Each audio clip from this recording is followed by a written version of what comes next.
அரைச்சி வச்சுட்டேன். அதுக்கப்புறம் இன்னொரு பேஸ்ட் என்ன பண்ணேன்னா, தேங்காய், கசகசா, ஒரு 4 பாதாம் பருப்பு எல்லாம் தண்ணியில் கொதிக்க தண்ணியில் ஊற வச்சு அதுவும் நல்ல பேஸ்ட்டாக அரைச்சி வச்சுட்டேன். ஸோ 2 பேஸ்ட், தக்காளி பேஸ்ட்டு, தேங்காய் பேஸ்ட்டு, காய் வேக வச்சாச்சு. இப்போ அதுக்கப்புறமா ஒரு குக்கரில் நம்ம தேங்காய் எண்ணெய் போட்டு, நான் தேங்காய் எண்ணெய் போட்டிருக்கேன், நீங்கள் எதுனா போட்டுக்கலாம். அதுக்கு பட்டை, லவங்கம், ஏலக்காய், அப்புறம் கல்பாசி, அப்புறம் ஆனிசீட் அதெல்லாம் போட்டு இந்த பிரிஞ்சி இலையெல்லாம் போட்டு தாளிச்சிட்டு பொடியை நறுக்கிற வெங்காயம் போட்டு நல்லா வதக்கணும். வெங்காயம் வதங்கின பிறகு இஞ்சி பூண்டு பேஸ்ட்டை போட்டு நல்லா வதக்கணும். அது ரெண்டும் நல்லா வதங்கின பிறகு அந்த தக்காளி பேஸ்ட் பண்ணி வச்சுருக்கோம் இல்லைங்களா, அதையும் போட்டு நல்லா வதக்கணும்.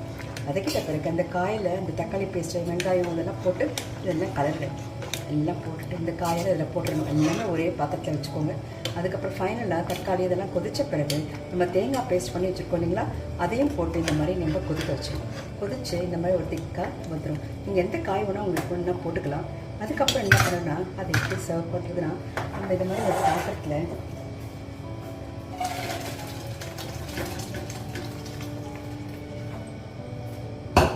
இந்த மாதிரி போட்டு நீங்கள் அழகாக கொஞ்சம் புதினா, கொஞ்சம்